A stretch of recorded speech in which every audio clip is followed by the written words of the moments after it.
Hello, everyone. What is going on? My name is Timpedia, and welcome back to the TNT podcast for October 18th, 2017. Joined, as always, by my fine co-hosts, Tyler and Friedman. Good to be here.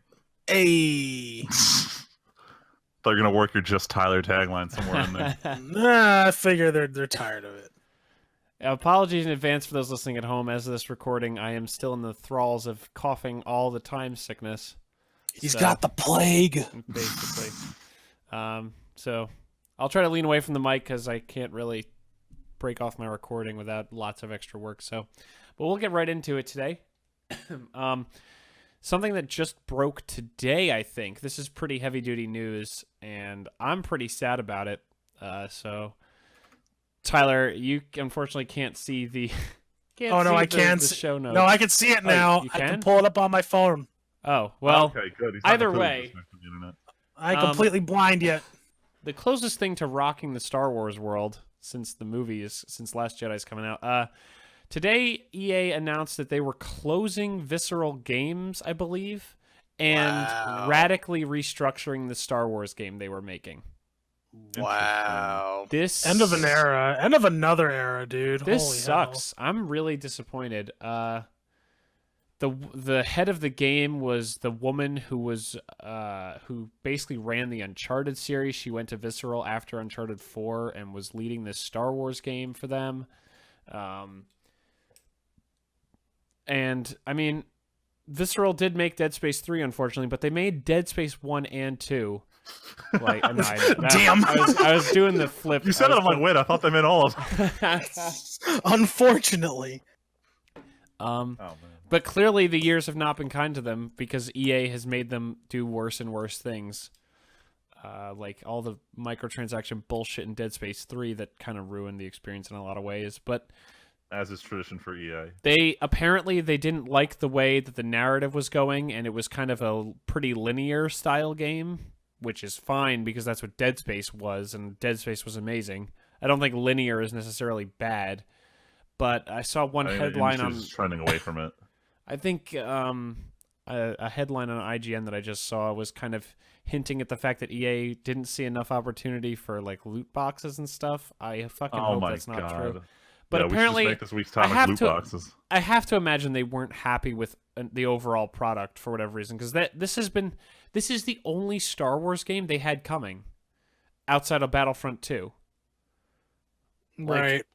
I don't know of any other Star Wars games that are in production at all at this point. Huh? Yeah, I mean, I'll say, zero at this current moment. I mean, they're going to get another team to. Supposedly they're gonna work it into Probably a broader vision, which sounds like they basically. I think one of the lines I read from their release was they're basically keeping all the assets they made, like they made lots of art and stuff like that, right? Which I'm sure if it's high quality, like, and it looks Star Warsy, then why not just keep it? But they're basically reworking everything else about the game. Damn. So change the core game mechanics, but keep everything else the same. Considering we didn't really know what this game was, it's hard to be as disappointed as when something like 1313 or that Darth Maul game got canceled. I'm totally disappointed. Actually, this is the first time I'm really hearing about it. Time has not been kind to Star Wars games in recent years. No, honestly, other smaller, quote unquote smaller developers. Like, if they're not, like, big into, like, any of these, like, large franchises, they've been going down. I mean, just last week or a couple weeks ago, Volition got, like, hit pretty much. Yeah, but that's because they made... Saints Row was big, and then they fucking overdid it. Yeah. But, I mean, yeah, I don't know. Visceral has been working on this Star Wars thing for a while. Like, Dead Space 3 came out years ago at this point. Yeah, their last game was 2015. Yeah. So they've been tied up with it for a while. So this is really disappointing because honestly, like, we haven't had a Star Wars game outside of these two Battlefront games, outside of a bunch of mobile bullshit. Who cares? Yeah. Did you guys play the Battlefront games? I played 1 and 2 like crazy. There's probably the second most popular game I've recorded second most popular Star Wars game I've ever put videos out about is Battlefront 2. People fucking Now- love the original Battlefront 2. Yeah, the original Battlefront 2 was great, and the new one that came out kind of made me disappointed. Oh yeah, I played it once on a free weekend and never again. Because I was like, man, I can't wait to play literally all these characters. And then I learned I'm like, oh fuck, that's right, EA baited me again. It's oh my god, because I was looking forward to playing everything, and they're like, no, you ain't getting episodes 1 through 3. You're just getting 4 through 6, and it's almost like I'm getting a quarter of the content. Like I feel like I barely even got a fraction of what was in Battlefront 2. Don't you think, Oh Tim? yeah. Compare like the original Battlefront 2 compared to the new Yeah, Battlefront. comparatively, like Yeah. all like there's so many characters, so many vehicles you can do. They had Wait, you're talking space about battles. new Battlefront 2 versus old Battlefront 2? Or No, new Battlefront 1 versus old Battlefront 2. Oh, okay. Yeah, Like those games Like- weren't graphical powerhouses and their campaigns were goofy as fuck, but they were so much fun to play. yeah, like they were just fun. Like that's the Before the that end was of the this idea of a year, fun new game. Battlefront. It looked nice, but that was about it. That's all before I was the going end of for this it. year, I'm probably gonna take a weekend or like do a live stream on like a Saturday morning or something, and just do a Battlefront 2 live stream with the fans. When I'm lucky and I get like 10 plus people in there, it's a lot of fun to have people running around everywhere killing each other. But Would be fun.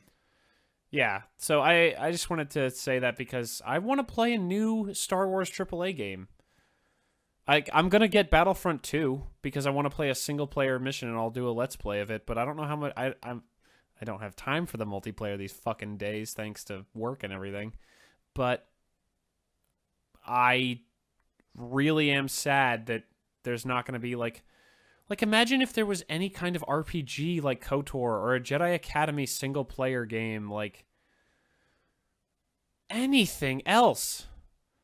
The problem isn't it's not even that Star Wars is an issue. Star Wars is, big right now. It's that EA needs to get their shit together. EA, I remember before Force Awakens, EA was like, we own the Star Wars license. When it was like when Disney bought Star Wars, gaming went to EA. Like, what the fuck have you been doing with it other than this mobile crap? 'Cause there's Yeah. tons of mobile crap. They're all about making money. Like they're literally the fucking Monsanto of video games. It's fucking bullshit. Anyway, let's keep on rolling. This is another one. The three League of main Legends. news stories are like all my things, but for Lurgadurgans, League of Legends, Worlds is going on right now, and tonight in a few hours actually starts the quarterfinals. But the last 2 weeks were the group stages. The 2 weeks of groups. 3 North American teams, 3 European teams, 3 Korean, 3 Chinese, and then a couple wild card teams, I believe, was the whole tournament. That number sounds right. I think I don't. Yeah, cough. And as with every year, North America looks really promising going in. Everyone's like TSM is going to get out of groups finally this year. Week 1 looked fantastic. Immortals, TSM, and Cloud9 were all in like top 2 of their groups. And then comes the second group stage week where TSM loses every single game except one. Immortals loses all of their games, and Cloud9 barely makes it out of their group. Because this is the 4th out of 5 years they've gone to Worlds where they are the only North American team to make it out of fucking groups. Why does NA suck at esports? Oh, and Fnatic, who went 0-3 week 1, won every single game and their tiebreaker, and then made it out of the group in a fucking miracle run. Damn. Yep. So, and Misfits, the other team from Europe who made it out of groups, beat TSM in their tiebreaker to get out. And Immortals lost to Fnatic in their tiebreaker to get out. So both non-Cloud9 North American teams lost to EU in the tiebreaker to get out of groups. Damn. So yeah, been a Well, shitty rip Worlds NA. for North American fans as always. But in the end, everyone's like, oh, we got out of groups though. In the end, it's like, I mean, that's impressive, I guess, but Korea is just going to win anyway. Tonight's like Longju versus Samsung, 2 teams from Korea. A lot of people are saying Longzhu is probably going to win because they're the strongest Korean team right now, but SKT's still there, so they might win for the fucking billionth year. So yeah, just kind of kind of disappointing for North America. But another big news story that actually has been taking over the subreddit for League for the past few days. A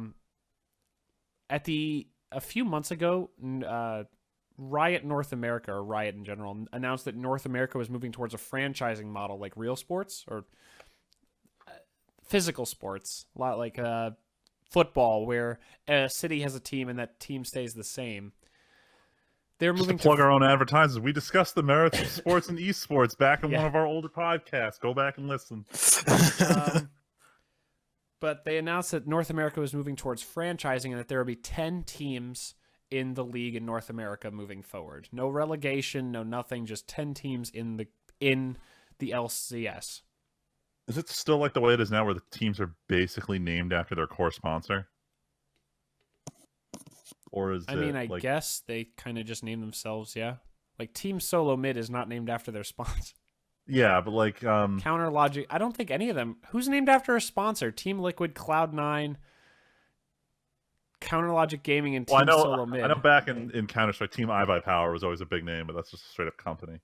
There's like Team Optic in other sports, but anyway, that's part of what this news is. So they announced the process a while ago. There were like 2 phases where they had like over 100 applicants at $3 million an applicant for these 10 spots.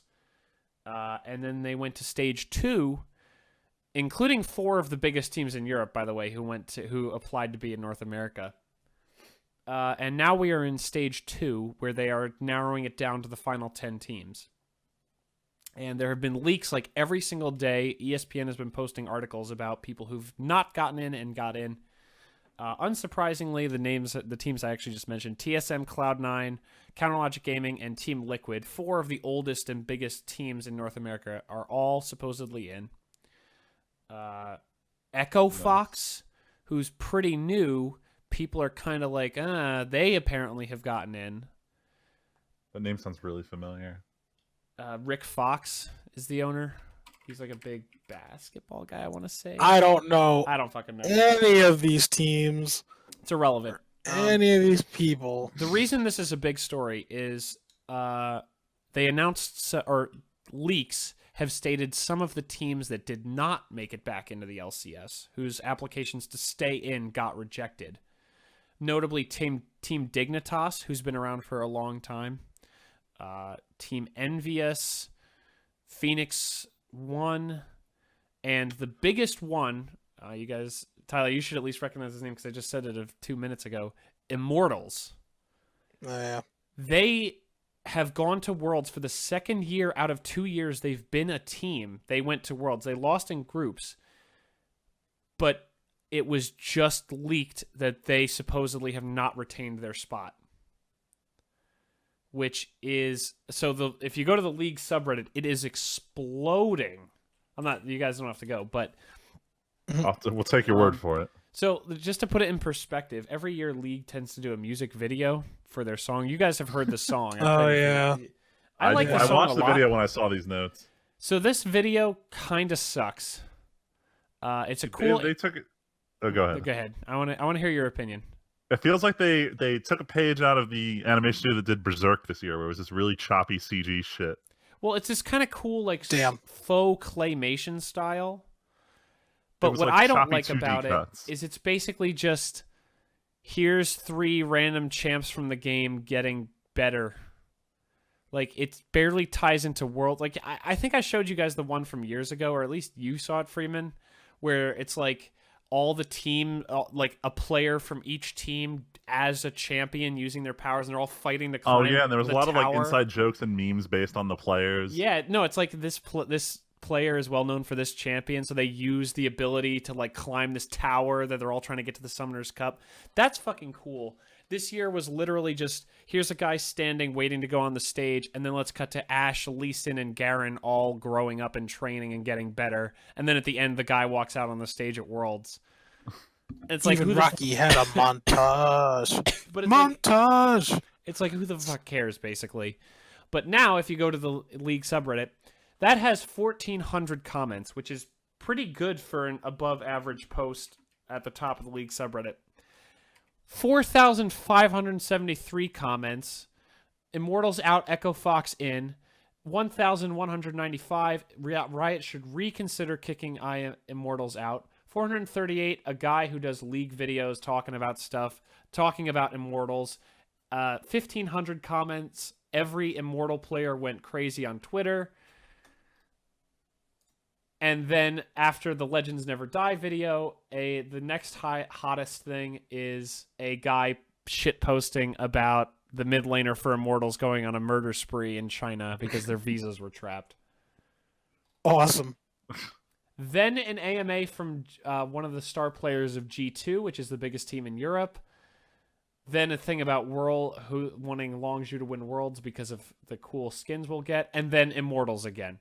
Like, this is how massive this news is, that Immortals potentially did not make it. Like, damn. it is popping off, but I gotta say, I actually am sad.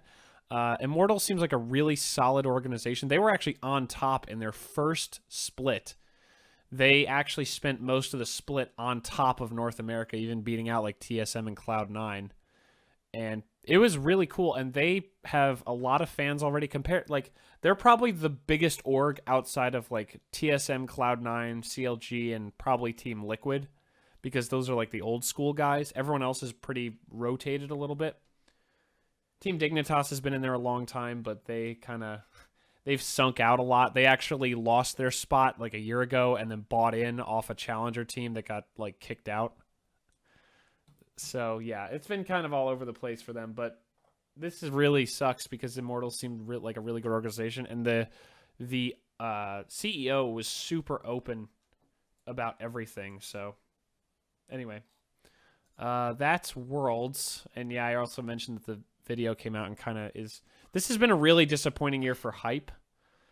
Yeah, I just want to chime in real quick. I don't play League. I used to not particularly like League.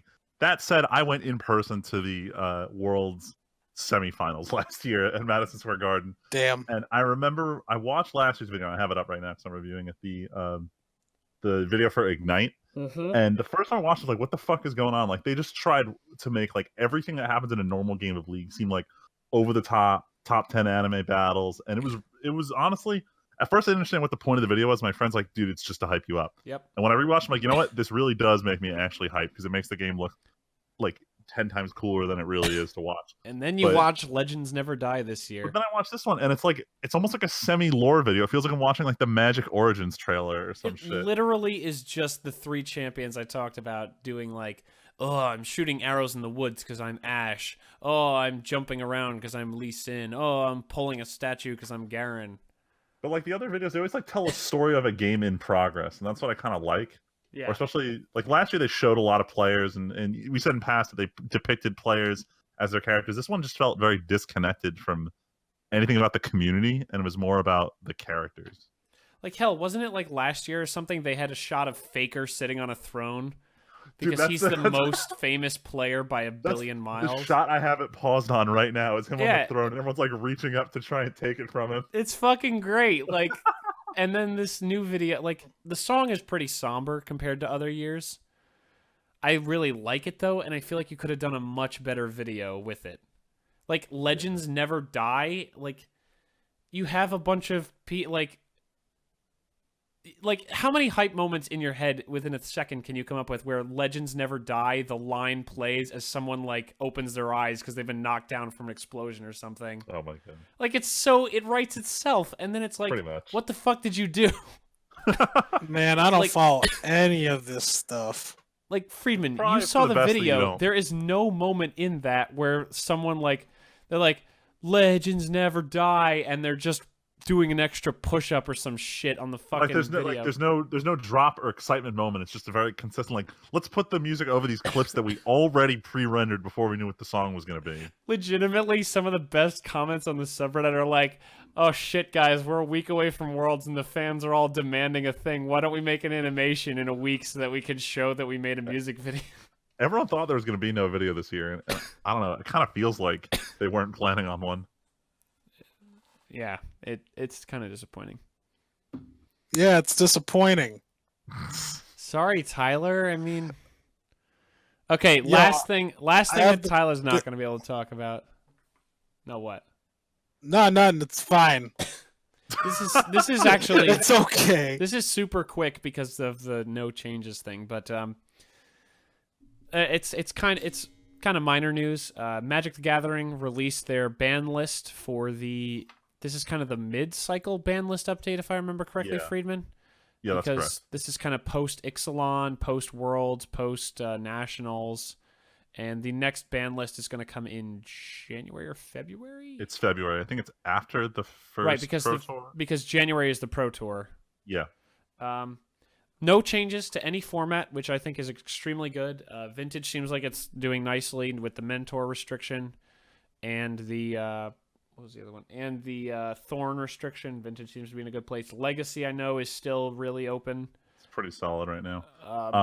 Everyone was talking about the modern ban list because there was Yes. something they noted in the ban list notes that they were considering some unbans, but after the criticism they got 2-3 years ago when they banned Twin right before the Pro Tour to try and change the format, they realized players like a consistent format going into like the modern Pro Tour. And this is the Yep. first time we've had modern Pro Tour since then. So they said we're not going to unban to try to change the format. The format is good enough the way it is.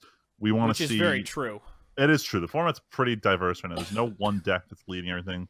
You can argue Death Shadow, but everyone's kind of figured out how to play against it. It's pretty evenly matched. Eldrazi-Tron, the current menace, no one even talks about anymore because it's got a low meta share. I personally like it. Strong decks aren't showing up. Cool Jank shows up on random lists every day. Yep.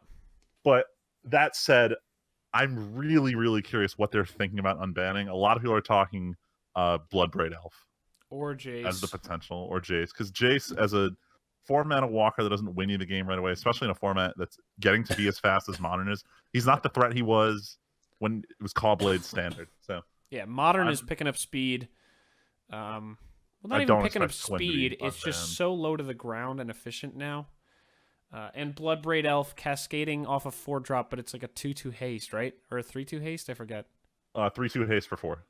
Okay, with Cascade. So Bloodbraid Elf's good, but it's not like it's cascading into any game-ending stuff these The days. thing is, like, Bloodbraid was broken in a format where none of the Delve creatures existed. Yeah. So, like, Oh, and you know what else? Jund is really on the back foot. yeah, no one's really playing it that much because that, like, grindy value doesn't work quite as well as it used to. Yep, like Grixis has really taken over as the 3-color of choice. I think it was also once everything stopped being 3 CMC, everyone's like, oh shit, Abrupt Decay is a bad card. What do we do now? Yeah, so yeah, exactly. Delve has really pushed, and Delve and Tron, the Rise of Tron, Have have both really pushed made it out. Abrupt Decay a less good card. So green is less important, which means Jund has fallen way behind. Yep. So a lot more decks have been taken to running blue. Like Jeskai is doing pretty. Jeskai Control's actually doing pretty solid. Storm That's has been getting on the up there. rise. Grixis, obviously, Grixis Death Shadow is doing really well. So, and Bloodbraid Elf was like the powerhouse of Jund. So everyone's kind of like, who the fuck cares? Just give him back Bloodbraid Elf. Yeah, it's certainly an interesting card. I would love to play with it again. It's really fun. Yeah, and Jace doesn't really do anything, like you said, in a format where everyone can kill him immediately. Although the card I'm And- hoping for most is if they even consider Stoneforge Mystic.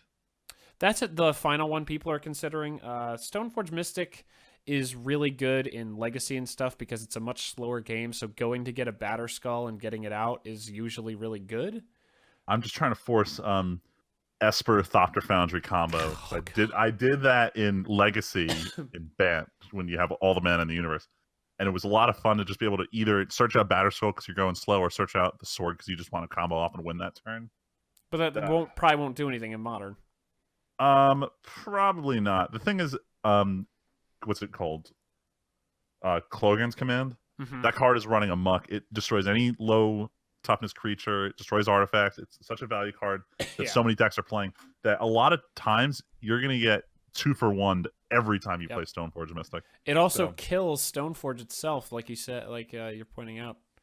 Yeah, like if I were to go, like if I activate Stoneforge and put an artifact down, activate Cakeman, get rid of Stoneforge, get rid of the artifact. Bam. Yeah. I just wasted what four mana, Yep. do nothing. Or snap out, play snap, Colligan's command. Now I have a creature Yeah, and your board is it's there's a bad. lot of value going on, and I think a lot of stuff outvalues Stoneforge, so it might be viable to bring back in. All right. We'll Let's see. get off All this so that Tyler can finally What? contribute to the podcast. We got a bunch What? of quick newses that Freeman added. So I Freeman, was why don't you take I was it away? taking a nap. All right, I want to wake you up so I can talk more on news that you're not going to contribute to. But we're still in the spoopy month, which means It's every true. video game is doing their Halloween event, and Guild Wars 2 returned for their 5th Halloween event, and a lot of people thought it was going to be the same old shit again. One of the things Guild Wars 2 did during its first year that was very controversial was a lot of content was very temporary. They would put an update, and there's shit you can only get for 2 weeks, and then it's gone. And then it was like a prestige thing to have those items. And a lot of players bitched and moaned for the entire first year. So starting with the second year, they're like, okay, now everything we release is going to be permanent. From now on, if you access the content when it started, you can get this shit. Except Halloween, it was always limited to that month. So every time they put out new stuff, but every year you could get last year's stuff. This year, they finally figured out a way to rework all the stuff from the first year that no one had access to. And they said basically like, yeah, if you got it for prestige, congrats. You got 5 years of prancing around with shit. Because that's, I think Guild Wars 1 was like 7 years along. So they're like, yeah, you got your money's worth. Now everyone can get it. So I really like that. They managed to make the event a lot more fun. They tied in some stuff from the expansion, but if you don't have the expansion, anyone can play it. So Cool. yeah, Guild Wars 2 Nice. go do that. Next one's really, really short. I didn't hear about this till today. Ace Attorney 4 is getting a 3DS re-release, and they announced that it is coming out to the US. And the only reason this is significant is because it means the entire Ace Attorney series is playable on 3DS. Ooh. And I love when they do this. I like having one console where it's like, I can play every game for that series right on this console. Hell yeah. I've Can't do that always with wanted to Kingdom play Hearts. those. I I've tried always- doing that for PS3, and then they're like, oh, actually, Kingdom Hearts 3 is for PS4. Tough luck. So I've always wanted to play the Ace Attorney games. they're a lot of fun. I think all of them are on the eShop now. Or at least the first 3 are a bundle because they had re-released on iOS to milk that mobile money. Oh Jesus. And then they put it. But the thing is, it was an upscaling because the original Ace Attorney was a Game Boy Advance game. So when they brought it to DS, it was still like low poly. The music sounded kind of shitty. It got remastered for iOS, and then they ported that iOS port to 3DS. So it looks really nice. It plays exactly like the original DS one did. As for Ace Attorney 4 was a straight up DS game that never. I don't think it went to iOS. That one's just getting a touch up because it looked pretty good. And then 5 on were 3DS native. So Gotcha. if you're ever interested, now's a good time to get an Ace Attorney. Cool. And then I guess I'll just rapid fire the last one. So as I mentioned before on the show, I am an Alexa developer, and today Amazon partnered with Garmin to release the first Alexa GPS unit. Oh, Jesus. Oh So- shit. Instead of having a screen, you have this little. Oh my god, my Alexa unit's on, and she just responded. Oh, GG. god damn it. So it's basically like if you took the top of an Echo and you just slapped it onto your car dashboard or onto your windshield. That's what it is. I don't understand why they thought it was a good idea to design a GPS that doesn't really have a screen. It has a little bit, like it can show you which lane you're supposed to be in, which direction you're turning, and how many miles to the next turn, but it doesn't have maps or anything. It's just supposed to be like an Alexa voice interface kind of thing. Is it So- like supposed to be like a more cost-effective unit than a Hell GPS? no. No, it costs the same. It's $150, but it's for those people who Oh, like you've hell. integrated your whole life in Alexa. You're driving home, you're like, oh Alexa, turn the air conditioner on at home, or unlock the door, or start the dishwasher. Can or I just something. say I can't believe that those people exist. One of I'm my sure coworkers some- has his whole house set up to smart stuff, and I'm like, dude, you're just like wasting money here. Like one of my coworkers at Kratos was getting into that stuff, but like it's so much time and money to get all that shit hooked up. And then you just look like a Yeah. huge douche. Like I'm He sorry. just damn. If But you're he, like but he if you want fucking a smart take out your house though. if you just look at your Alexa on your desk and you're like, "Hey Alexa, turn on the AC. I'll be home in 5 minutes." Like, fuck you. You're But if you do such it, an if you do it asshole. in the privacy of your own Fuck car, you. it's a lot better than doing it like the office or something. Yeah, but so what? I mean, No, wait. problem is- and my coworkers, I talk a lot of this because a lot of like the voice assistant and bot kind of atmosphere is filled is that, and I quote Jurassic Park every time I get the chance. People keep asking if they could, but no one ever asks if they should. There's a lot of these dumb features that sound cool, but they're so fucking useless, and the people they are Yep. useful for are like 1% of the population. No, it's like, yeah, technically it's cool that you can turn on your air conditioning 5 minutes before you get home, but the fact that you feel like you needed to spend all this money just to do that, Like, how fucking lazy are you? The kind that can, I don't know, All right, just burn money, man. Shit. I added this last super quick news thing, but this just came out today. DBZ Fighters is releasing February 1st in Japan, which seems kind of silly to have one of those Japan first release dates, considering how fucking popular the game has gotten, like how much hype there is in the West for this thing. It's common to see these kind of releases where it's just not a global release. I mean, Dark Souls at least makes sense. I guess it's because it's a Japanese developer, but it's like, come on, guys. Like, you get more money if you sell it somewhere else. But, well, maybe there's a lot of complications with a global launch, Tim. Think about that. No, because there isn't. Because the beta is going busy everywhere. Dubbing Super to translate it. But anyway, or maybe it's just Japanese loyalty, man. Have they already said that there's going to be a dub of this, Freeman? I don't remember. I don't know. I assume there is. There's no way whichever company released it would try to release it without. Especially with Super being dubbed. Yeah. But they announced this news, and they also announced 2 new fighters, Nappa and Captain Ginyu, which I think is pretty solid additions to the squad. Both the meme fighters got into the game. God. I didn't watch any video or anything, so I have no idea what they look like, but considering how high quality everything's been so far, I can't imagine they suck. And it's cool to see kind of minor characters getting moved in there, especially characters who are definitely, I mean, obviously there's Z callbacks, but a lot of the characters in the game now are very like all-encompassing, I guess you could say, or just such big names.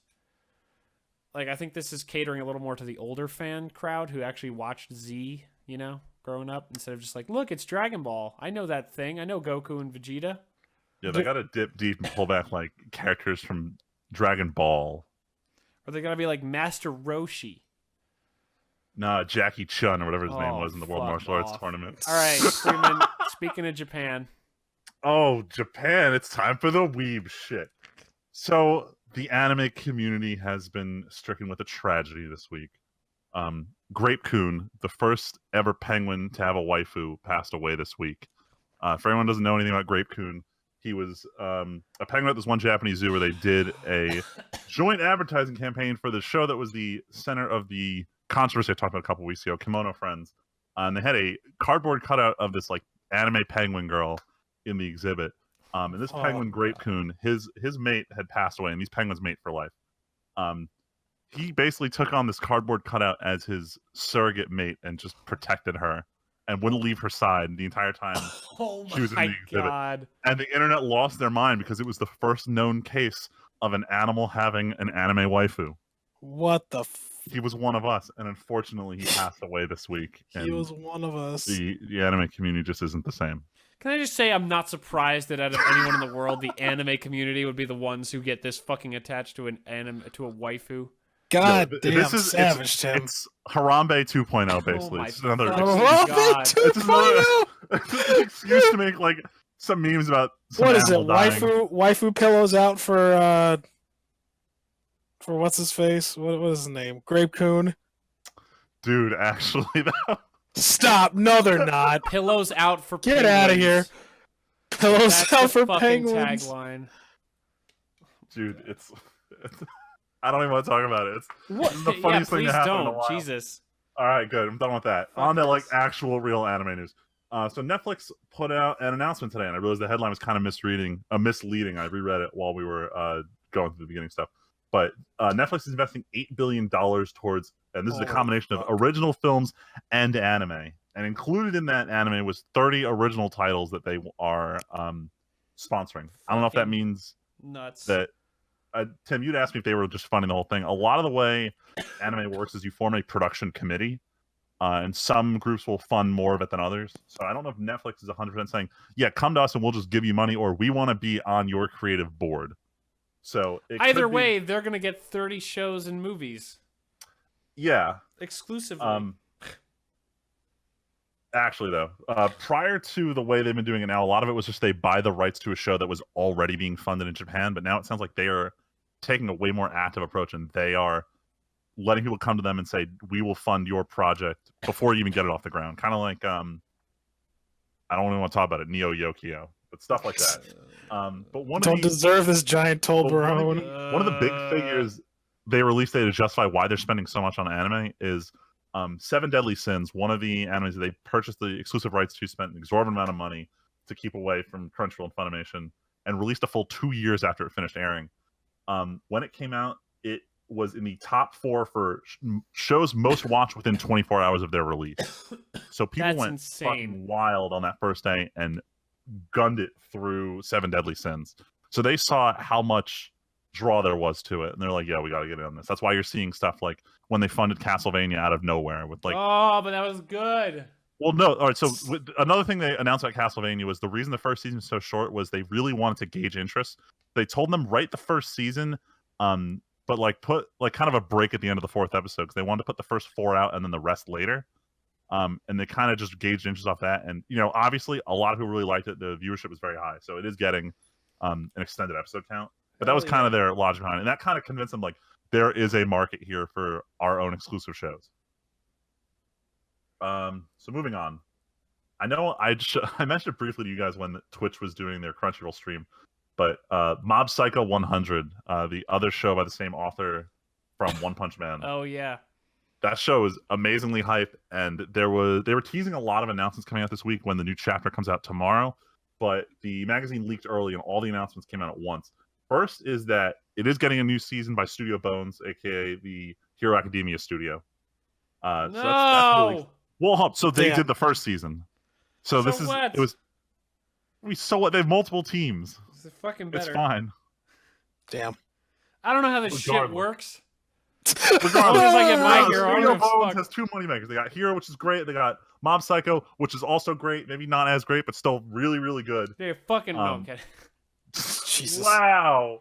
I'm kidding. Anyway, we're getting a new season, so I'm really excited. Go watch season 1 if you haven't. It's funny. It's got the same kind of One Punch Man humor with shittier animation, unless they're fighting, in which case this is some like top tier animation. I mean, that's the same thing of One Punch. It's all shitty, and then you fight, and it's sick.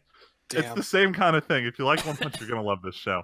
But the other shocking thing was that they had announced they're also doing a live action version of the show in Japan. But Netflix is a core funder and will have exclusive stream rights in the U.S., which sounds like the most batshit insane idea to me. Like, I don't understand why Netflix is like, this is totally a good idea.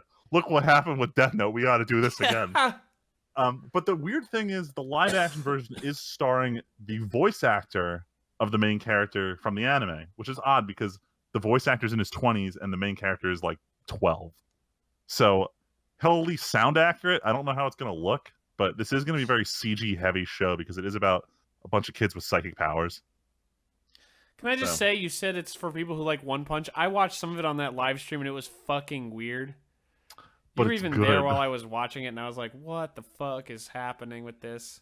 But it was good. Like, I'm not going to lie. It is a weird show. There's just very odd shit happening. Like, dude will have his hair chopped off and wear some retarded wig for the whole show, and no one will talk about it. And that's the comedy in it, is that everyone treats all the bizarre shit normal.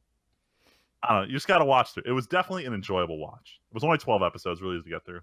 And the last bit of news, I know Tyler watches this series as well as I do. Fate Stay Night, Heaven's Feel, which is the last arc of the original Fate Stay Night visual novel. That's like, it's the payoff chapter. It's the one that everyone says is the reason you read through Fate Stay Night or play through it. They split up into 3 movies to try and get as much of it in as they could. And the first movie premiered this weekend, and it is still currently #1 in the Japanese box office. People cannot get enough of this movie. Apparently, it is really, really well done.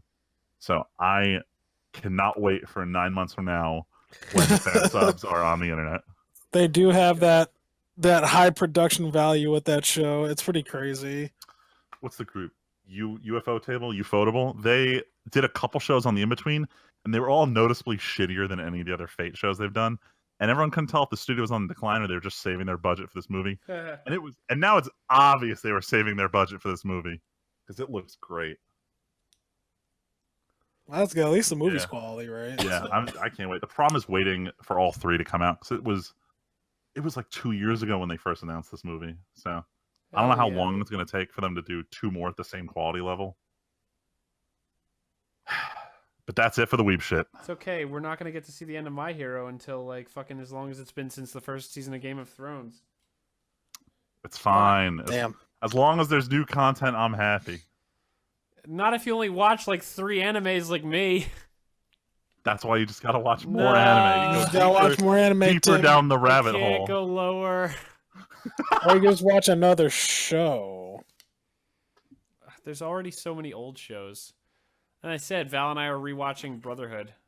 Why are you rewatching shows when you It's could be watching fucking new good. shows? Brotherhood- Tim? It's so There's fun. new anime. There's always Actually, There's new anime. Side note, we watched some Brotherhood stuff, and Val was like, "Who the fuck is that?" I don't remember them at all because I watched so much of the original Full Metal more than I watched Brotherhood. Oh, Like, man, that's how I felt in the first watch through. Fucking when the prince shows up from Jing, Oh yeah, that Yeah, motherfucker. the Asian Yeah. prince. I was like, "Who is this guy? He wasn't in the original Full Metal." I'm like, Wait, has she not seen Brotherhood? "No, she saw Brotherhood 1 time or 2 times maybe." What? Then how does she not remember him? Dude, he's an important character. Because Yeah. apparently she remembers her mind defaults back to the original Full Metal. What the fuck? Either way, Back I was when like, Scar was such a flat character. dude, that's the prince. He's from Jing. He turns into greed later. Spoilers.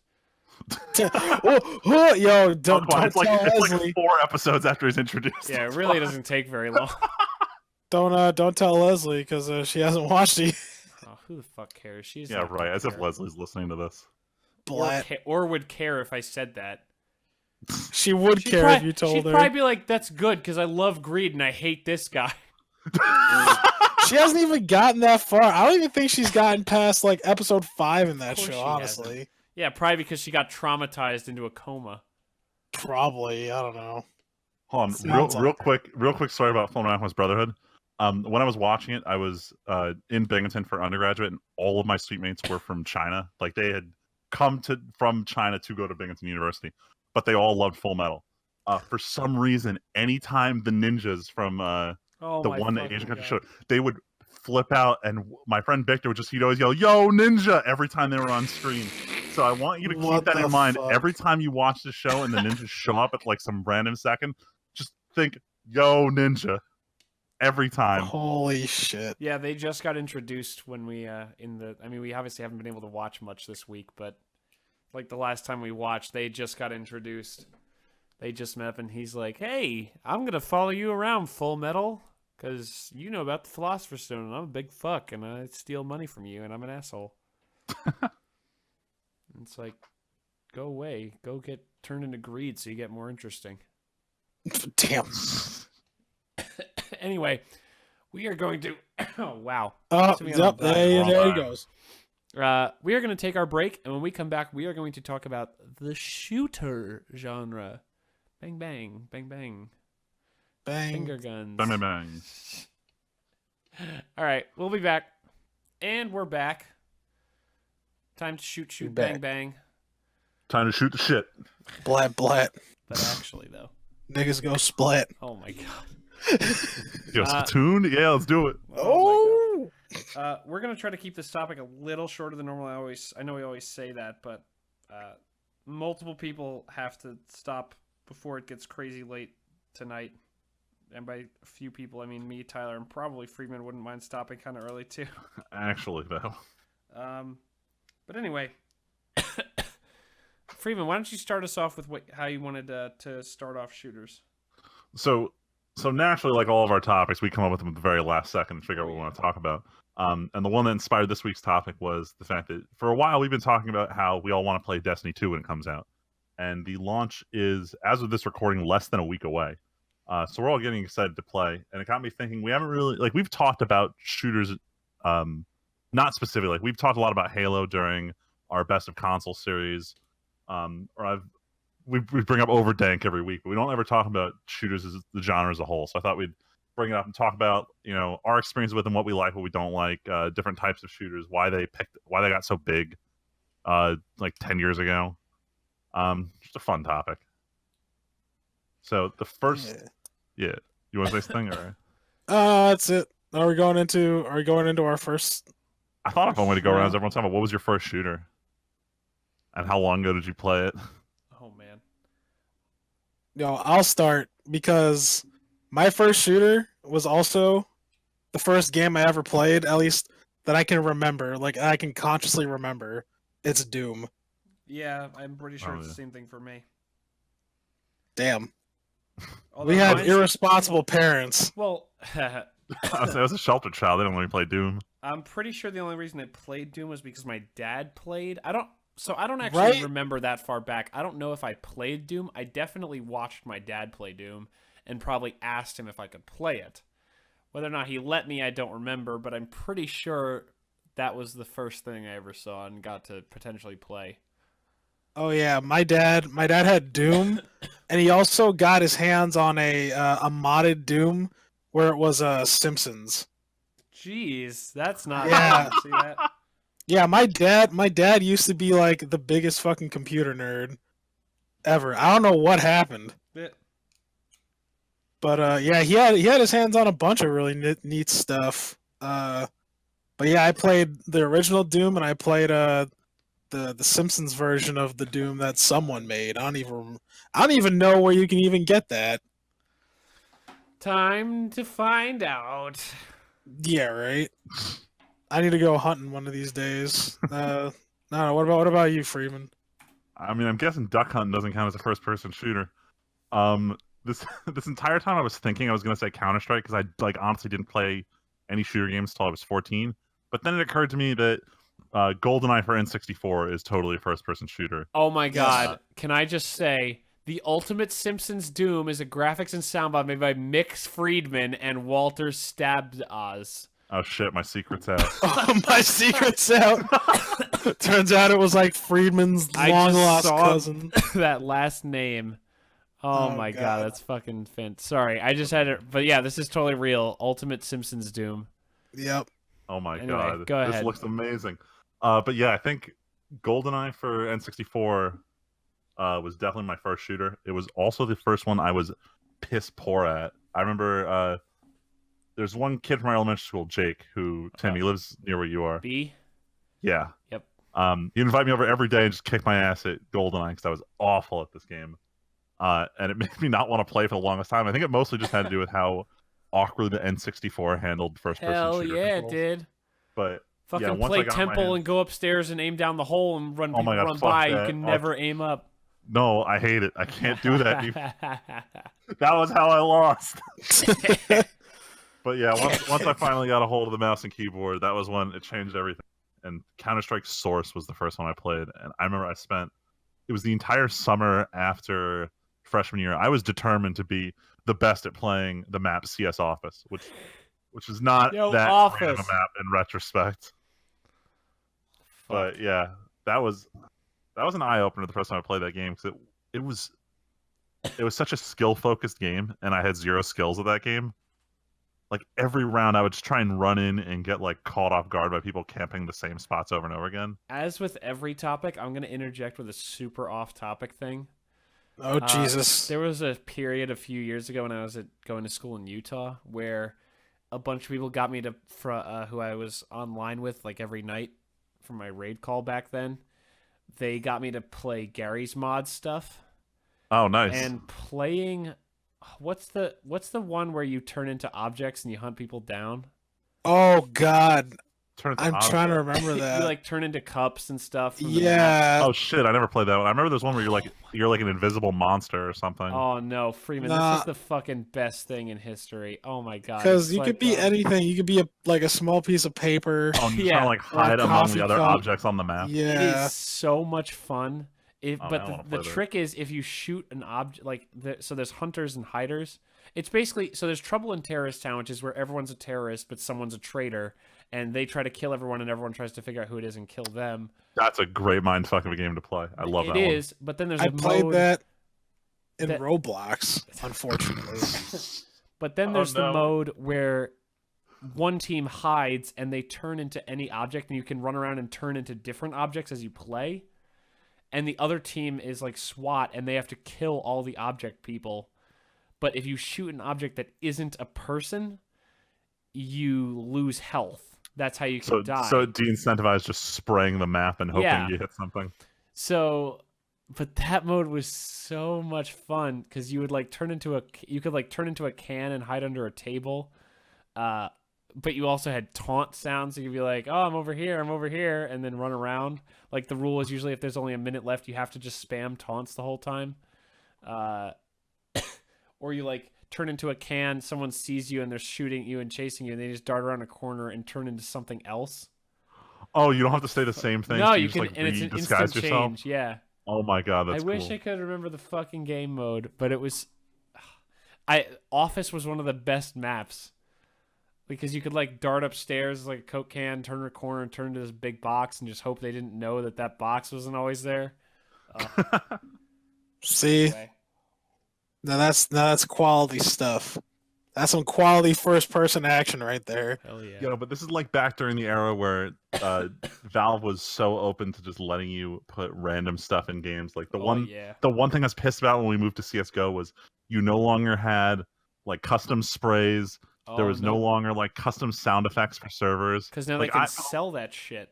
Yeah, for the longest time, I thought all of the Unreal Tournament announcer voices were from Counter-Strike, just because every server used the dominating voice in every match. Multi-kill. But like, I miss hearing that on like the weird custom servers.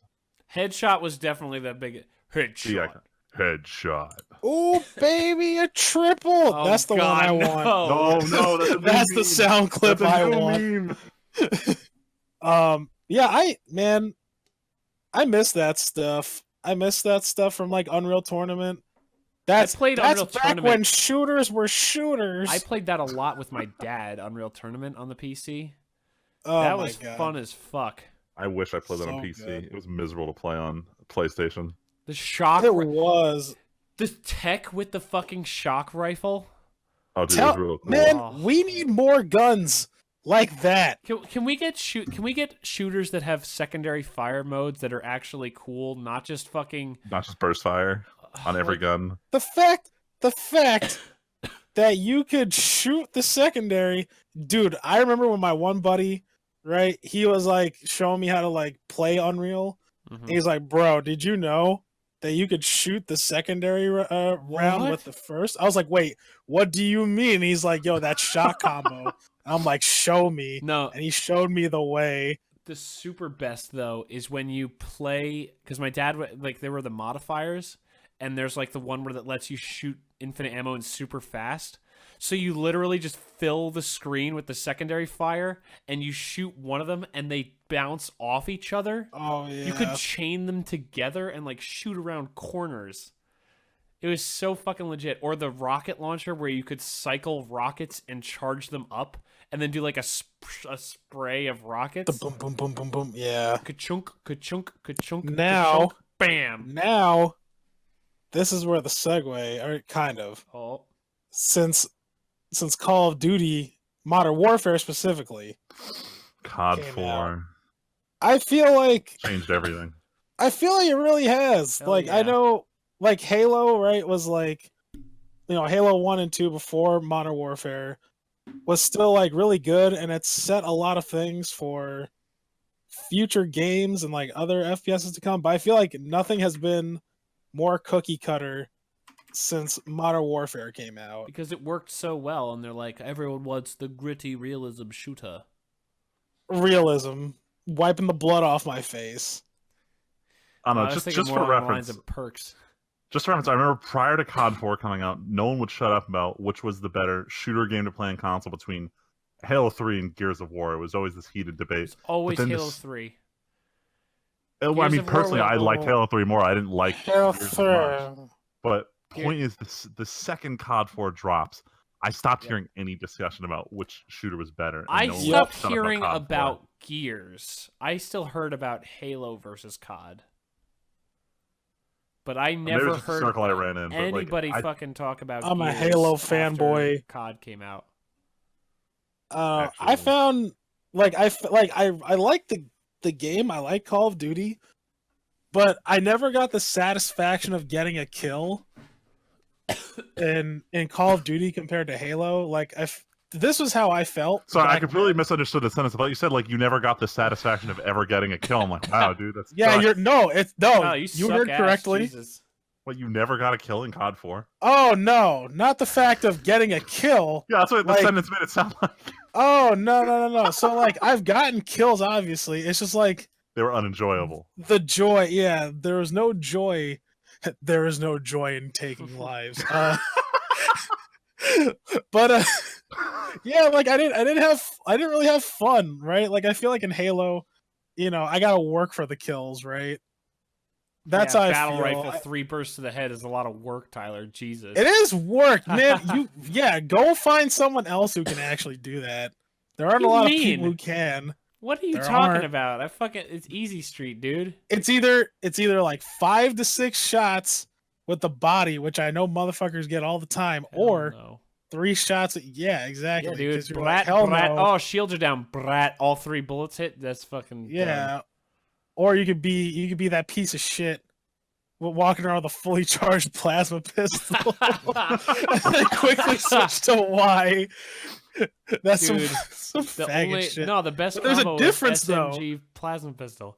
But there's the difference between getting people like getting like 3 shots in a row, or being like, oh, RRX and then R again, or what was it for the double shot? Huh? What do you mean RRX? RRX. Sorry, you know that's a double shot, right? Like it cancels the small pause in between the shot. Oh, really? Tim learned something today, didn't he? Shit! There's some battle about Halo 2. In Halo 2, yeah, the BR. I don't fucking care about Halo 2. I didn't play Halo 2. What the fuck? Okay, man, I don't Halo dislike 2 Halo 2, but we've talked about this. Of the Halo universe, fuck you. Of course it is, because every I'm going series off. is a fucking melee. I'm going off. This is the week. The game I actually played. God damn it! I forget. Like only my group of friends played Halo 2. I played 2 a lot, but not on the internet, not multiplayer, because I didn't have live for my original Xbox. Shit. Well, you didn't. I didn't either. I got it when the 360 first came out. People were like, why we gotta play these games when we got Halo 2? Well, and then it's like, we got Halo 3. Yeah, we don't need... I didn't get live until I had 3, and I was like, oh, I can. Damn. You missed out on some good times. When motherfuckers dude, at I school fucking loved 3. At school, they were like, yo, fucking, we heard you're good at this game, Tyler. And I'm like, maybe. And they're like, yo, 1v1 GG, no fucking re. Oh.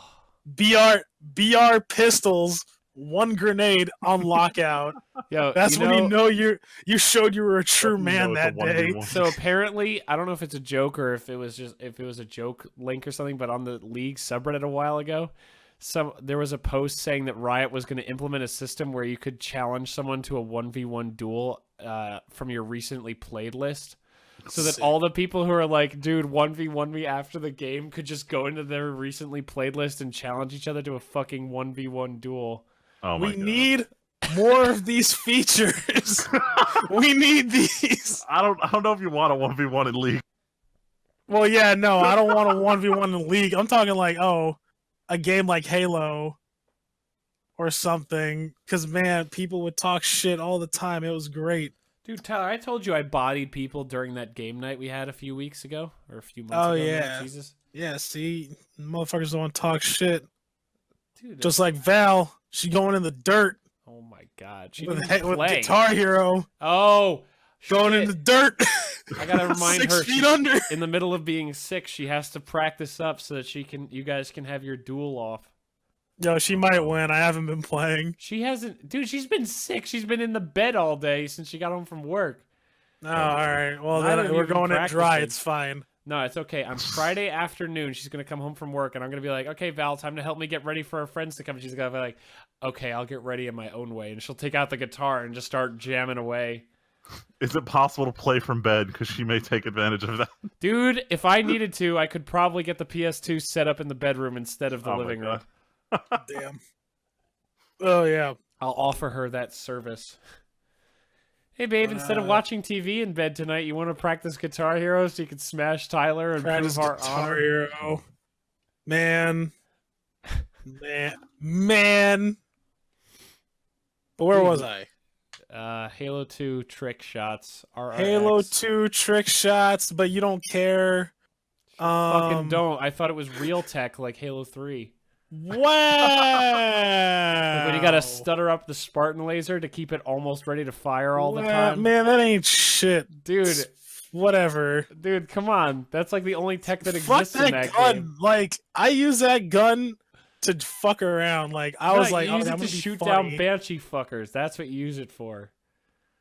As soon Yeah. as you see someone in the banshee, okay, give me the laser. They're fucking so dead. It's not even Though funny. 90% of people who are in the banshee just get scared when you start shooting at them with the BR. Oh my god, they see bullets and then they just see. I immediately just start rolling and dodging away. Because the real fact is, if you get 2 or 3 people focused on the banshee, it'll go that down shit to blows BR up real- fire. huh? It'll go down to BR fire. Yeah, I know what Yeah. you mean. But that's because they made Yeah. the banshees paper to compensate for giving them sick flips and shit. You know what I love though? Taking the electro jammer shit, the equipment. Oh, and jumping off of something and throwing it at a banshee. And Yeah, watching throwing it at a banshee and it just falls. Freeman, do you know what he's talking about? A little bit. One of the equipments in Halo 3 was this this EMP field generator where it would drain shields and shut off vehicles. Yeah. But if Shit you was could busted. throw it up in the air near enough to a banshee, it would just instantly die. just And shut it usually what would end up inevitably happening is the person started to do a barrel, like a flip, to turn away from the thing, and would get sucked right into the middle of the field, Oh, and then the no. banshee would just die and crash right on its head. And like, the banshees don't really take damage when they crash, but the noise it makes sounds like they just like a jetliner slamming into the ground. So you just hear this crash, and then the person has to get out, and then the banshee's just sitting there sparking, and they're like, flip over, okay, let me back in, and then they get back in, and it still And then won't they get take got. off, And and then they just get jacked or killed. Dude, but tracking yeah, you don't get rocket fun launchers is stuff fucking like that OP. anymore though. Yeah, no, you don't. You don't, because then when because this is what also gets No. to my other point, right? When what? I just want to interrupt. You do get those things these days in hero shooters. You Class-based shooter. you get the Yeah. fun you get the fun stuff in the hero based shooters, but like now with the generic ones, right? Because the point I was gonna say is after Call of Duty, like Halo started changing a lot. Oh yeah, sprinting. And so did a lot of others. Yeah, like you got sprinting pretty much in Fuck. almost every Yep. shooter now. Sprinting. Reach was such a piece of shit. Damn, Fuck you're not Reach. wrong, Yeah, you're see? not Don't wrong. even. You're not completely wrong. I mean, I don't know. I like the DMR. I thought the DMR was cool, but that was the only It's a good thing to fucking come out of that bitch game. battle rifle. God damn. It's a one-shot damn. battle, Tyler. You're only saying Yeah, that I because you know. like gotta defend the honor No, I of a like Halo it. game. No, I like it because it's Yeah, because it's got just the battle range. rifle. No, it's not. You don't have range with that thing. The designated It's a marksman mid-range rifle. gun.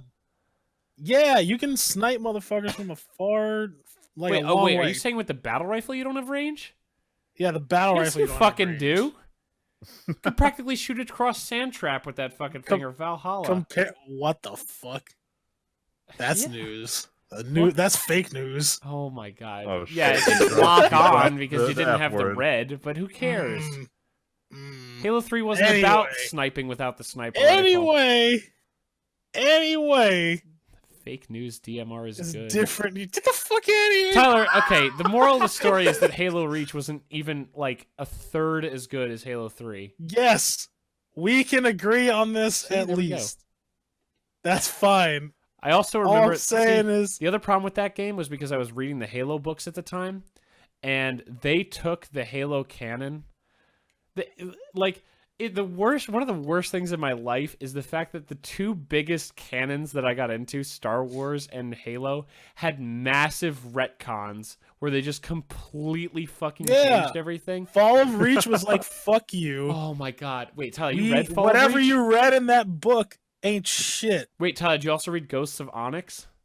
I didn't read Ghosts of Oh Onyx. my I read God. like halfway through it, So- and then I was like, fuck So this Fall book. of Reach does get shit on by the Reach game. Don't get me wrong, but Ghosts of Onyx is about how the Spartan 4 program started like way the fuck after the Spartan 3s were going, and they were never involved anywhere except on suicide missions where they literally all died. Except the first mission, literally Right. every Spartan 4 died. The second mission, 2 survived and were instructors, and the third mission, I'm pretty sure they all died again. It was all in the or book. no. They all went. The only survivors were trapped in the shield planet of Onyx. It doesn't really matter. Suffice to say, fuck you. Dr. Halsey was never involved in that shit, and they didn't even exist around when Reach happened. And then they're like, oh, no, they're just Spartan 4s. Like, fuck you. You're fucking dead to me. This game fucking sucks. Damn. Yeah, no, I read The Fall of Reach, and I read half of Onyx. Dude, right? Fall of Reach is one of my favorite books ever. Fucking love that book. Actually, was the writing in the books good? The writing in the book is really... I thought it was really good. It's pretty good. It's more about the fact that you get to see the Spartan Project from the beginning. You're like, oh, here's Dr. Halsey having met Captain Keyes when he was a lieutenant who could keep a secret, and them observing the children who would be kidnapped to become Spartans. I'll say, they kidnapped the shit out of them. Dude, and either they died or they prospered. Freeman.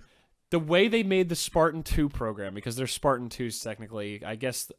Tyler, I correct me if I'm wrong. The Spartan 1s are the Spartans from hundreds of years ago, right? No, because what's his face?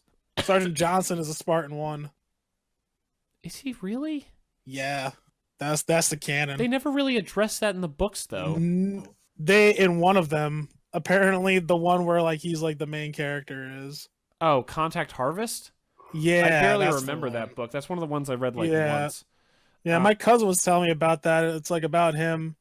Suffice to say, Freeman, Spartan 1s was just a good program, basically. Spartan 2s is where shit gets real, and that's the people in the green armor who are like Master Chief, who none of them ever show up in the fucking games, but in the books there's like 5 other ones who are alive, and they're all sick. Linda, James, Fred. Fred is the fucking best. He's like the number 2 to... Anyway. Tyler, you know what I'm talking about. Fred's fucking great. He led the mission to... Anyway. But the way they made the Spartan 2s is fucking metal as shit. And by metal, I mean horrifying. They... Basically, Dr. Halsey, who's the woman who created the program and who Cortana is based on her mental patterns, she, along with Captain Keyes as her escort and some other dudes who don't really matter because they don't show up later in the book, in the series, they go to observe children scattered throughout all the colony worlds who are like at the tip top of their class. Like, and when I say kids, I mean like what, Tyler? They're like 8? They're like 5. No, they're not even 8. They're like 6. Elementary school kids. They're very young. They're like super young. Yeah, they're like kids who could beat up 3rd graders as kindergartners, but they're still kindergartners. So they go around and they find like, what is it, Tyler? Like maybe 50 or 100 kids. I don't remember the number. Somewhere around there. I think it's got to be like 100 or 150 even. But they kidnap the kids, and they replace them all with Flash clones who grow old and die within 2 years. Every single one of them, because it's like this super bare bones, like super fast, accurate, but they all have degenerative diseases because that's what happens to these clones. So God, that's awful. They replace them all with these clones who die in 2 years. They kidnap them and bring them to Reach, which is like the military headquarters of the UAC. The UAC? Oh my god, the UNSC. That's Doom! Too many U's. It's Doom! So UA class. Wrong science fiction game lore. Oh my god, shut up, Freeman. The UNSC! They bring him to the UNSC military world of Reach, and they just straight up enlist all these kids. Like, these kids are now in the military. And they start training them fucking crazy hard from day one. They have AI teaching them at night. And then in the day, they're doing, like, insane team building exercises and workouts. They're basically building Olympians from, like, in China from the age of 4. Like, they're going fucking nuts. And then in, like, their late teenage years... They're like, okay, we've developed these crazy medical procedures to either kill you, disfigure you, or turn you into genetic, like, better than humans could physically be soldiers. And by this point, training has killed a handful of them. They go through this medical procedure. Literally half of them are dead. And then a third of them are too paralyzed and deformed to ever be soldiers on the front line anymore. And the remaining ones are the Spartans. So then there's like 50 of them. Then they go to another place, which is like the very beginning of the Contact Wars when this happens. Like very, very beginning. And they're given the armor. And like 25 of them survive getting their armor put on in the Covenant attack that happens afterward. And then the rest of them get whittled down to like 6 by the time the first Halo game happens. Like, yeah, pretty much. Or like there's like 20 left by then, but most of them get sent down to the planet Reach, and only 3 stay in orbit, including Master Chief, and he's the only one who survives. Or no, Linda survives too, but she's in cryosleep for all of the Halo game. Yeah, well, he she's gets super all injured. of Blue Team back. He gets almost all of Blue Team back. Well, the other guy is just dead. Because fucking Halo 5. Apparently they're all there. What? Yeah, you don't know? I don't fucking care. Half of fucking Blue Team is there. Dude, all Plot I know twist. is in Plot twist. Look up Halo 5 a little bit, because I was like, wait a second. in the later books, he meets up with like Fred, Linda, and some other people, and all of them leave on this Ghosts of Onyx mission, basically. Like, the book Ghosts of Onyx has all of the surviving ones show up, except for Chief, because he's off doing Halo 2 and Halo 3. They all go fuck off and get trapped in this planet, and then I guess they get out later. Yeah, but I had no... Because Halo 5. Fuck. Because Halo 5. So yeah, that's what I thought happened. Apparently that's wrong. Retcon, anyway, keep talking about it. I didn't mean to take us... As always, I'm the one dragging us off on this other shit. Damn it, Tim. So what Tim said demonstrates a very strong point, and that's that in that Leeds Blue post Team. What? 2002 era, we saw first-person shooters used as an avenue to carry lore-heavy and story-heavy games.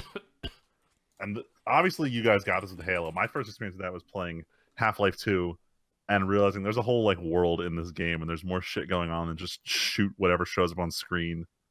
Yeah. Unless it was Counter-Strike or Unreal, those were like the only options, and some Quake. Pretty much. A lot of the games were just like, there wasn't a story, there wasn't a need to. It's more like, go shoot those things that are moving. And it was fun, because fundamentally, a shooter is a point-and-click kind of game.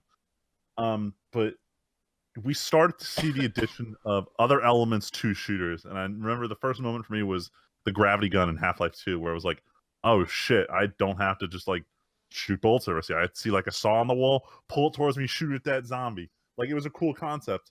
And that's part of what makes Destiny 2 really cool, is that it is a shooter, but it also, I don't want to say it feels more like, it actually is more of an MMO. Yeah. And you get like, they add these new, not Insomniac games worthy quirks to your firearms, but almost close enough.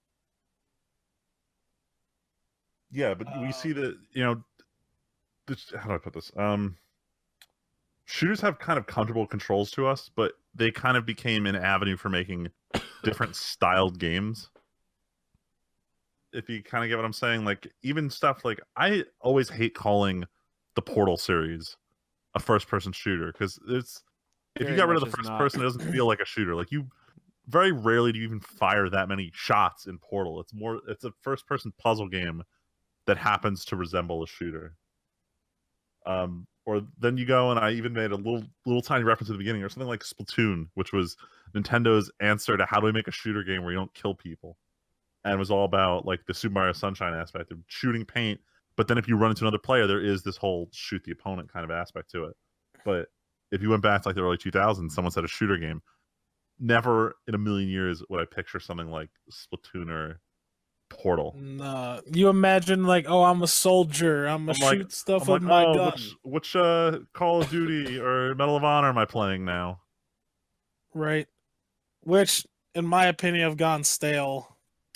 There's only so many times you can do Normandy.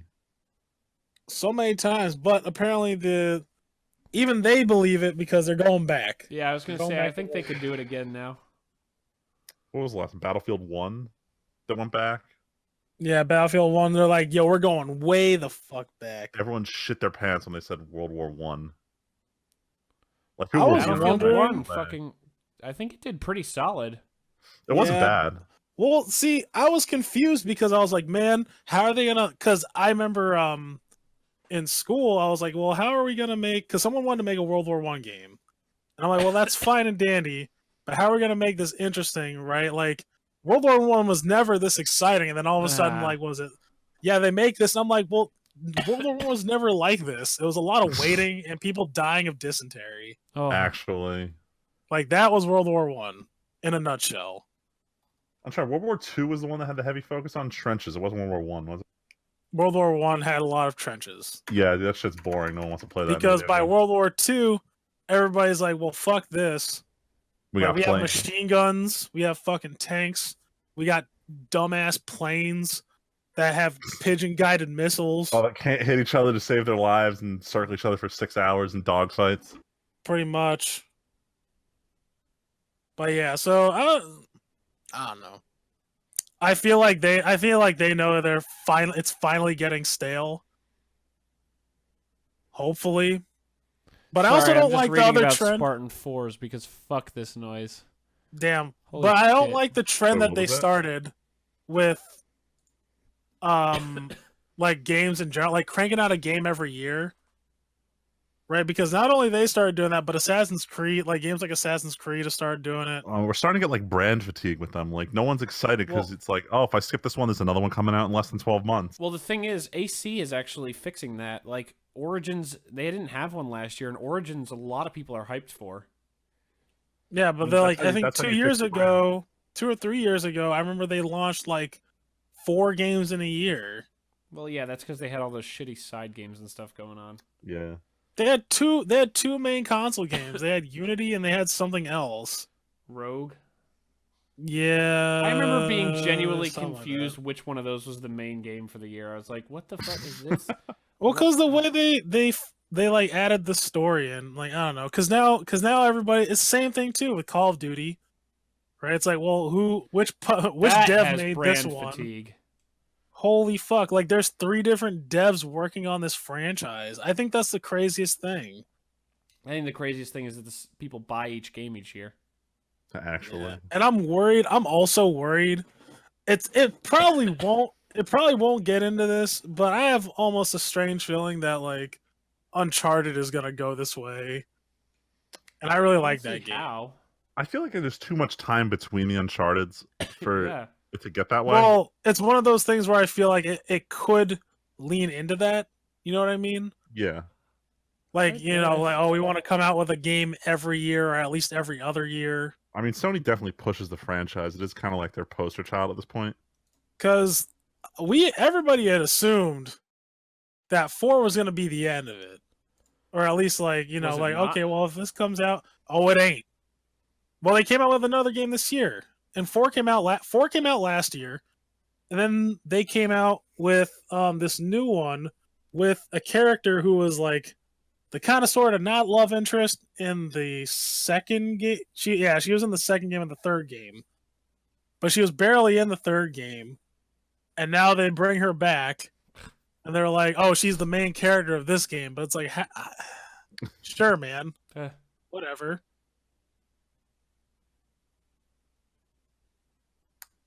I don't know. I But yeah, haven't I played think enough the of it, but- branding fatigues. Huh? Yeah, I think we're in the age of brand fatigue for sure.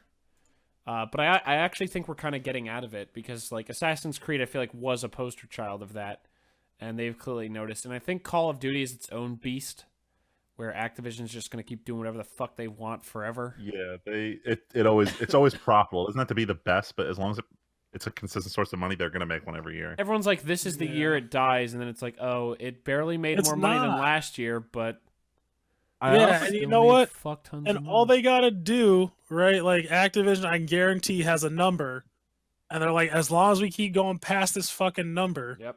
we're gonna keep making these games. And everybody's like, oh, this is kind of goes back to what I was talking about before. People say, and when I mean people, just like people in general, gamers are like, oh, I want a new IP, I want new things. Like, no, Nope. the fact that we get the same Assassin's Creed games or the same fucking Call of Duty games is because you can't apparently stop buying these games. Yeah, really. I mean, you I remember don't want anything new. it was a couple years ago when the Wii U didn't have any games. Everyone was complaining like, "Oh, Nintendo just releases the same games over and over again."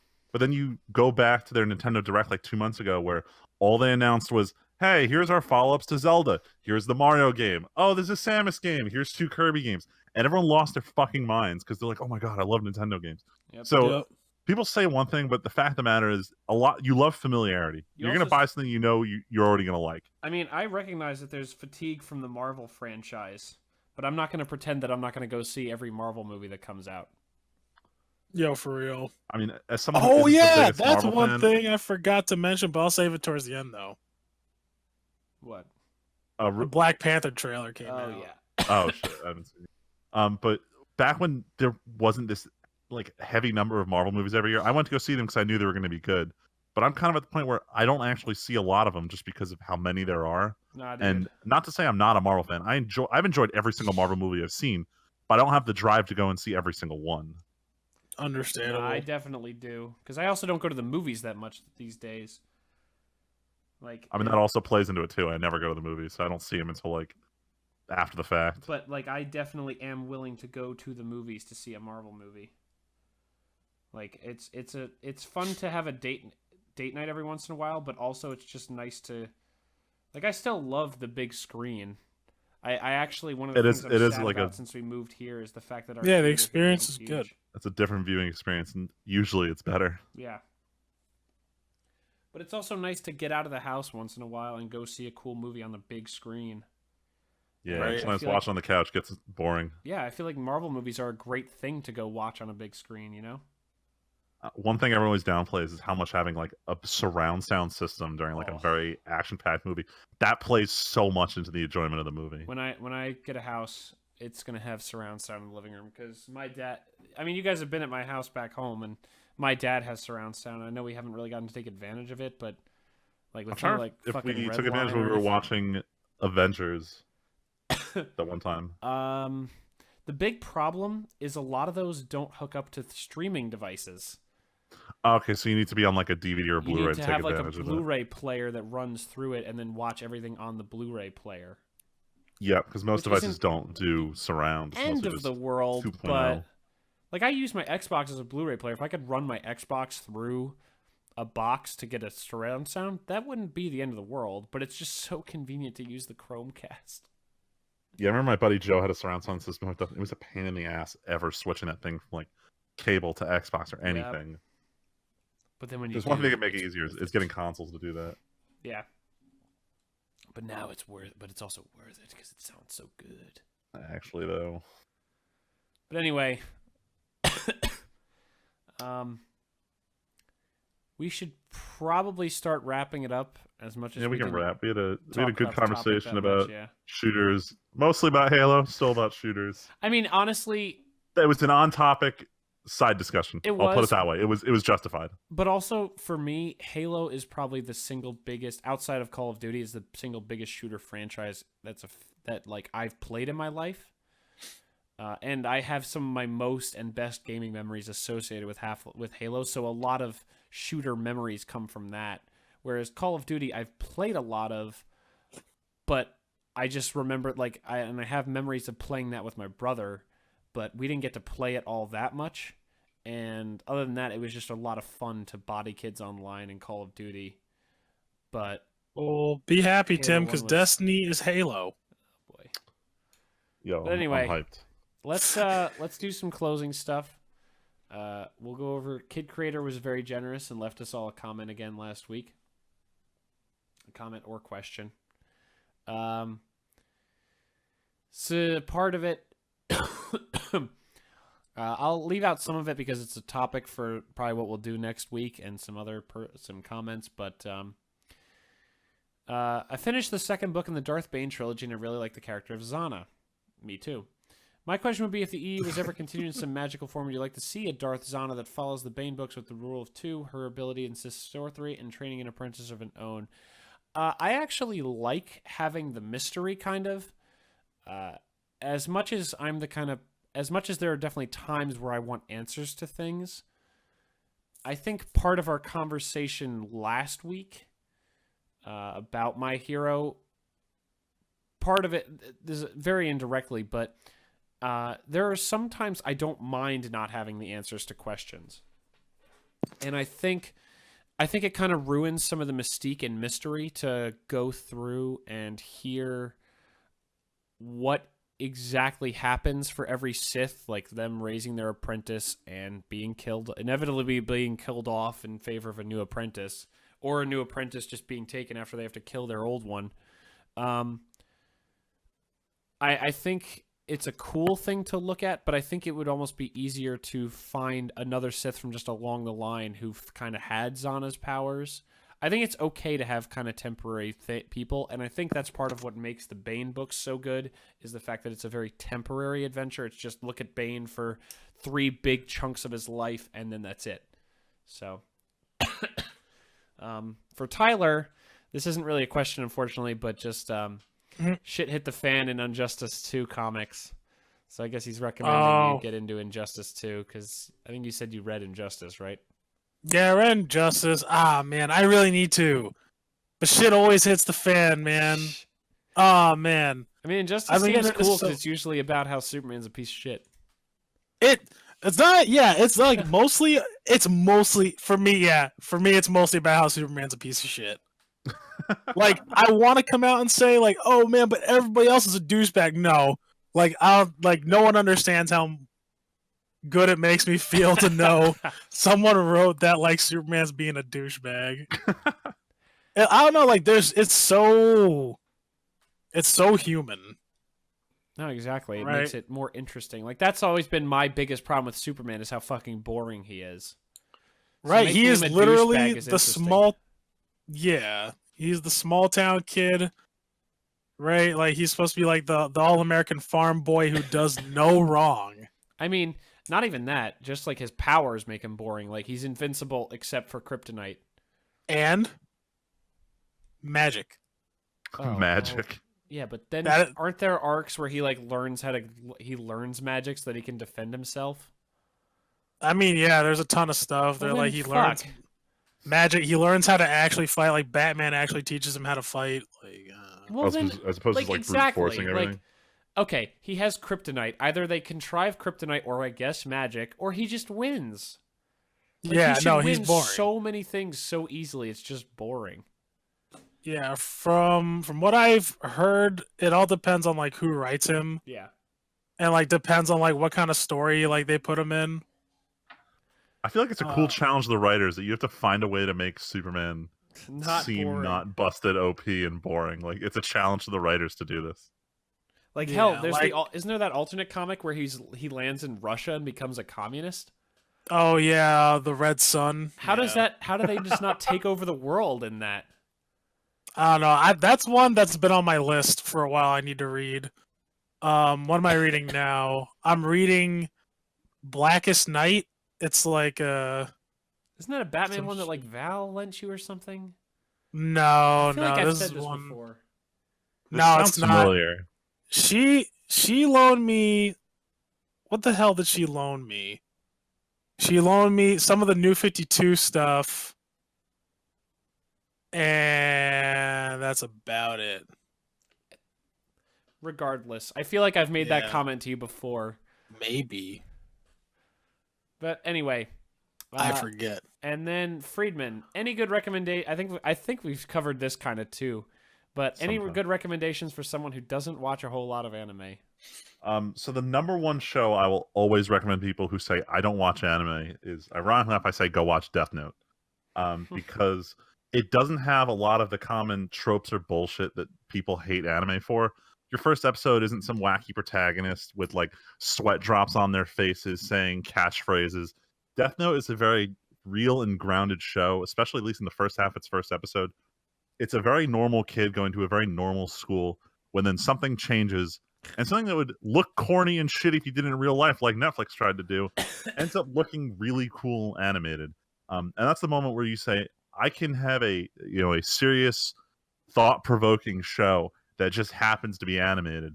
And for a lot of people, that's a good transition show because it shows you're not jumping into this like world of dumb bullshit like Bleach or Naruto, but you can watch like a real show that makes you sit there and think about what's going on. I gotta say, having watched Death Note recently, it is very much a more Western-ish show where it's much more about being tense and much less about physical action. It's a thriller. Like It is, yeah, and- exactly. It's such a thriller. But there's a term everyone uses. They call them gateway anime, and depending on who you talk to, they'll tell you different shows. And honestly, if you Google gateway anime, the first 7 links, as well as all the shows that come up on the top bar, are not all very good gateway anime. Some of them are. Like I would say, Cowboy Bebop's very interesting. If you like shows with 90s aesthetic, you can go into that, and it doesn't feel like a cheesy anime. Even something more recent like Attack on Titan it got a lot of people into watching anime because it is a very serious, but at the same time, like, it's an exciting show to watch. Like, you don't need to watch any other shows to like understand certain character tropes or why certain things are happening. It's very, you could watch Attack on Titan on its own as your only anime, and I would completely understand why you did it. It's just a good show on its own. Can I say that it seems like Western audiences are much more into anime that is a little more serious? That's usually the way it is. A lot of Outside of, like, shows My just Hero. kind of like, they pander to the Japanese fans who are going to buy like action figures and body pillows from their shows because those are the most profitable ones in Japan. But you see certain projects like, you know, more shonen anime, but a lot of the more serious shows or stuff that's less far-fetched usually gets more mainstream appeal in the US. But then you get something like Sword Art Online, which is kind of an anomaly because that was a straight-up waifu show after the first season. But actually, the whole idea of being trapped in a video game, that was a cool idea, and everyone really caught on to it in its first arc. And I'm not surprised it took off. I was super into it in the first 12 episodes. Well, yeah, but that's why, because you got sucked in, and then it's like fucking Tyler with Supernatural, where once you're on board, you can't get off the train. I mean, it's kind of a Sword Art, even though like I acknowledge how shitty it is, but I still enjoy its shittiness. Well, there you go. That's exactly like Tyler, except Tyler That's doesn't even so- enjoy A it. little too relatable. I don't. I don't. That first episode of the new season last week was painful. Oh my God, it hurts so much. Thank God Mr. Robot was good, though. Oh, I didn't watch it yet. I need to watch it this week. I don't know if I'm gonna have any time though. Tyler, I am so fucking set. Bring it with you in the car. When you're not driving, just watch. You and I Tyler. want to be that one asshole who's got like my laptop to myself while everyone else. I is in the can't. car. I can't watch stuff in the car. I get motion sickness. No, but I was gonna say, fuck. Oh, Tyler, you never got around to watching the anime though, did you? Wait, what anime? What? Do you remember what Val got you for Christmas last year? Oh my god, the super. Oh my God, I haven't. I watched the first 2 discs. When I was hunting, Is this when the I was first order hunting or the the first half? possum, when I was hunting the possum, I watched 2 discs. Oh my fucking god. Like while I was sitting here waiting at the hole, That's fantastic. I was watching. How bad is it? Oh, it's something alright. Oh, that's fantastic. Oh man, though it is kind of cool. They have because it's the DVD. They have was it a Jared and Jensen? They have like their own little asides in between the episodes. I think that's kind of cool. That's pretty interesting. Yeah. I thought only Sam did his voice. I thought Dean didn't. You are right, but they're that's the weird thing because they're Oh, no. both in the DVD though. Like they both say stuff like before the episode starts. Yeah, I don't know. They got I- Dean in for one day, but they got Sam in for the whole thing. I don't know. I fucking almost want to say Oh my they God. tried his voice out maybe, and maybe they just didn't want his voice in. Maybe he couldn't do voice acting because legitimately, I'm sure there are actors who are like, "Dude, I It's I hard can't to act to nothing." Yeah. Yeah. Like it is definitely a different skill. Not all actors turn like not all famous actors have turned into a voice actor when they get older because they don't have to physically act as much. A lot of good actors are just awful at voice acting. Like Yeah. look at like Peter Dinklage and as the Oh my god, yeah. What a original voice. fantastic He example. just doesn't have the range when he's working on his own, isolated in a booth. But like as a stage actor, he's really good. Anyway, let's wrap it up here so that we can all go to bed. Yeah, sleepy Um, time. Freeman, what you got coming this week? I was trying to find time to watch Mr. Robot. I don't think I'm gonna find it. I need to do some of the Guild Wars Halloween stuff because it is time sensitive. what was I planning? Oh, I'm actually going apartment hunting on Friday during lunch. Sweet. So I might be moving pretty soon. I'm not sure. It's all really up in the air. But Tim, I'm probably gonna be pulling a U and working like 60 hours next week just because of some weird Hell yeah. bullshit that's going on. So we'll see what happens. I might just end up being super busy the next couple weeks. Anything else happening this week, Friedman? I'm trying to think. I don't know, Tim. What is happening? Well, I don't know. Maybe Tyler knows what's happening. I don't know. We're supposed to like No, we're supposed to have a discussion. go to Ohio or some shit. For the Some shit. for the second and probably last time ever. No. Hang out with some nerds endearingly. Yeah, and nerds endearingly. As with about a month ago when Leslie and Friedman came out, the whole crew, everyone who's been on the podcast, Friedman, Tyler, Leslie, and Luigi, assuming his fish doesn't die, are all coming out to Ohio to see me and Val this weekend. We have to talk about it because Luigi just suddenly developed fish dying syndrome. Yeah, it sounds like Luigi's not leaving his fish alone. Yeah, but, that was a raw deal. Yeah. That was a raw deal. Yeah. Yeah, that was messed up. But we'll figure out what's going on. Because without Luigi coming, maybe we won't commit as much to the shop. But we'll see. We're going to talk about it. Hopefully on Messenger either tonight or tomorrow if we have to, or we can talk about it during D&D tomorrow. I'd like to know what's going on because if we are still going, I might just Skype in for D&D so I can pack and get a little more I figure sleep. that's probably what's going to happen anyway if Luigi's not going to leave his fish. Anyway, that's neither here nor there for the podcast. Yeah. But other than that, Tyler, what do you got going on this week? Anything? Just watching Mr. Robot, hating myself for watching Supernatural. In the event that we don't go to Ohio, Oh shit, Walking Dead. there's The Walking Dead. Leslie and I might go see The Foreigner. Oh shit! Oh, sorry, we were Yeah. talking about that one last week. Yeah, I still want to go see it. We could potentially go while you guys are here. Oh, that is true. And since our Fable campaign is coming to a close soon, I have to refresh myself on all my stuff. It's all there. It's all written. I have like sessions worth of stuff written down and characters and all this lore. For I those just of you gotta remember some of it. who have played Fable: The Lost Chapters, the crew is finally fighting Jack of Blades' final form. We gonna die.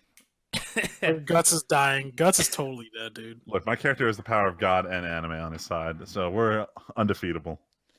I am at my most open to letting you guys die that I have ever been.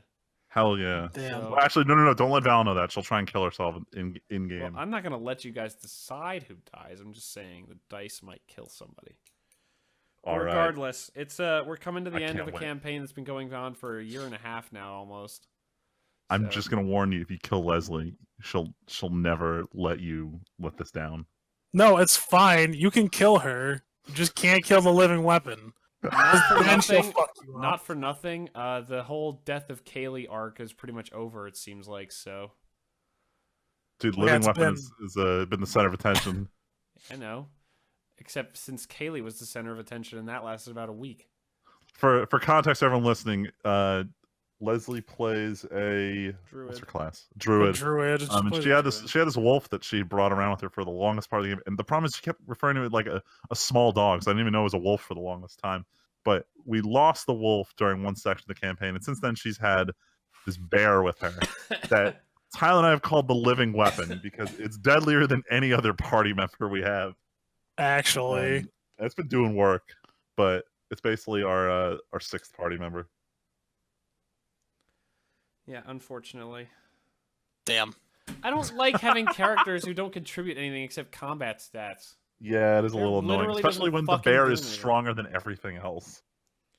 Maybe Jack will just be like, nom, nom, nom, nom, nom. Jack will Damn.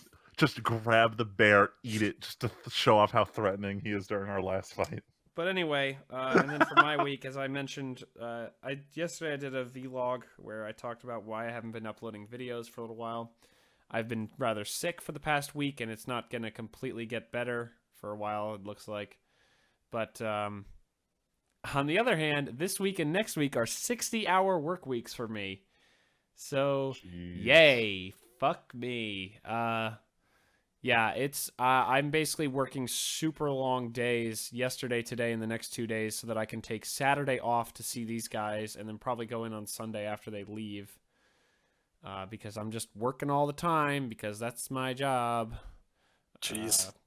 But yeah, I have put YouTube videos on hold a little bit right now. I just don't have time between being sick and work and like all that stuff. So, but come November, I'm going to be recording again. And yeah. But other than that, Just do what Luigi does and stream us when we raid playing Destiny 2. Jesus. Right. Well, no, the idea was to record that, but I don't even I have to see what my work schedule even looks like next week because I do have to get my 60 hours in, and we'll see. We'll see how it pans out. I still haven't pre-ordered the game or anything, so. Same, but I'm definitely playing it. But we also still have to figure out how we're doing it when we have 3 guys or 4 guys. It's fine. Maybe I just won't do it. No, Oh, it's Jesus. fine. Talk about that. We'll talk about it later. Because everyone needs to go to bed. It's already 10:45, Yeah. and we So all sleepy. literally we all need to be in bed within an hour. So I'm gonna edit this real Pretty quick, much. and we're all gonna go to sleep. But that's basically us for the slightly abbreviated TNT podcast. Hopefully next week we can start a little earlier, Friedman, and then Damn. Look, I'm sorry. Damn. and hopefully we won't be in as much time crunch because of all tired and work and everything. So. But anyway, thanks for listening this week, everybody. See you guys next time. Yeah. Yeah. We will see you all on the TNT podcast next week. Bye, everybody. See ya. Bye.